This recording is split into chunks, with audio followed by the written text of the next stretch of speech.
Viewers, আসসালামু আলাইকুম। আমরা মূলত গত ক্লাসে গো ভার্বের তিনটা ব্যবহার দেখেছিলাম। আমরা সিম্পল তিনটা হচ্ছে সেন্টেন্স নিয়ে আমরা হচ্ছে গত ক্লাসে আমরা আলোচনা করছি। আজকেও ঠিক তেমনিভাবে ছোট ছোট তিনটা সেন্টেন্স নিয়ে আমরা আলোচনা করব। তার হচ্ছে প্রেজেন্ট, পাস্ট এবং হচ্ছে ফিউচার নিয়ে আমরা আলোচনা করব আর কি। যেমন হচ্ছে গো ভার্ব দিয়ে আমরা এখানে আপনারা ভার্ব চেঞ্জ করে করে প্র্যাকটিস করবেন। মূলত আমার ক্লাসটা প্রথম দিকে একটু ইজি হবে, আস্তে আস্তে আমরা day by day basic to অ্যাডভান্সের দিকে যাব। তো আসলে একদিনে তো আপনি বা আমরা গাছের গোড়ায় উঠতে পারবো না। তো সেই জন্য আমরা মূলত আমি গো ভার্বটা নিয়েছি, কারণ গোটা আমরা সবসময় ব্যবহার করি। এক্ষেত্রে আপনি গোয়ের পরিবর্তে পেলে ব্যবহার করতে পারবেন। এই ধরনের আপনি ইচ্ছা করলে হচ্ছে ভার্বটাকে চেঞ্জ করে আপনি ইউজ করতে পারবেন। যেমন আমি গেছিলাম, আমরা যদি প্রথম বাক্যটা নেই তাহলে এখানে গেছিলাম, লাম মানে কি গেছিলাম, এখানে কি বোঝাচ্ছে আমি গেছিলাম, তার মানে কাজটা অলরেডি শেষ হয়ে গেছে, অর্থাৎ পাস্ট টেন্স। এখন আমরা জানি গো, গো মানে কি যাওয়া, গো এর পাস্ট ফর্ম কি ওয়েন। তাহলে এখন আমির ইংলিশ কি আই, গেছিলামের ইংলিশ কি গো, গো এর পাস্ট ফর্ম কি ওয়েন, তাহলে আই ওয়েন্ট, আমি গেছিলাম। তুমি গেছিলে, তুমি তুমি গেছিলে, তুমির ইংলিশ কি ইউ, গেছিলের ইংলিশ কি গো এর পাস্ট ফর্ম হচ্ছে ওয়েন্ট। করিম গিয়েছিল, করিম গিয়েছিল, এবং করিমকে করিম গিয়েছিল ইংলিশ হচ্ছে ওয়েন, গো ওয়েন। গো এর পাস্ট ফর্ম, গো এর তিনটা, একটা ভার্বের তিনটা ফর্ম, গো ওয়েন গন, গো এর তিনটা ফর্ম হচ্ছে গো ওয়েন গন। আমরা ভার্বের V2 ফর্ম এখানে ব্যবহার করছি। এখন আমরা একটা জিনিস আর আগের ইয়াতে দেখছিলাম যে করিম, রহিম, সাদিয়া, তামিম, এইখানে গো এর সাথে গোজ ব্যবহার করছি, কিন্তু এটা অনলি প্রেজেন্ট ইনডেফিনিট টেন্সের ক্ষেত্রে এস বা ইএস যুক্ত করা হয়, এস বা ইএস যুক্ত করা হয়। কিন্তু আপনাদের কারো কি মনে হচ্ছে যে এখানে করিমের পরিবর্তে ওয়েন্টসের জায়গায় ওয়েন্টস হইতে পারে? যদি কারো হয়ে থাকে তাহলে আপনারা কমেন্ট করতে পারেন। কেন এটা হবে না সেটা আমি বিস্তারিত বলবো।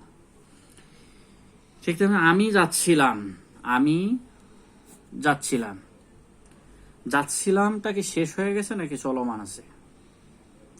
অবশ্যই চলমান আছে। তাহলে আমি হচ্ছে আই, যাচ্ছিলামের ইংলিশ হচ্ছে গো, পাস্ট হলে গো এর সাথে আইএনজি যুক্ত করতে হবে, এবং কোনো ভার্বের সাথে আইএনজি যুক্ত করতে গেলে অবশ্যই তার সামনে প্রিপোজিশন অথবা বি ভার্ব ব্যবহার করতে হয়, এটা ম্যাক্সিমাম ক্ষেত্রে। তো এটা আমাদের বোঝাই যাচ্ছে যে পাস্ট কন্টিনিউয়াস টেন্স। তো পাস্ট কন্টিনিউয়াস টেন্সের আই এর পরে অলওয়েজ ওয়াজ হয়, তাহলে আই ওয়াজ গোয়িং। তুমি যাচ্ছিলে, তুমি ইউ এর পরে অলওয়েজ ওয়ার হয়।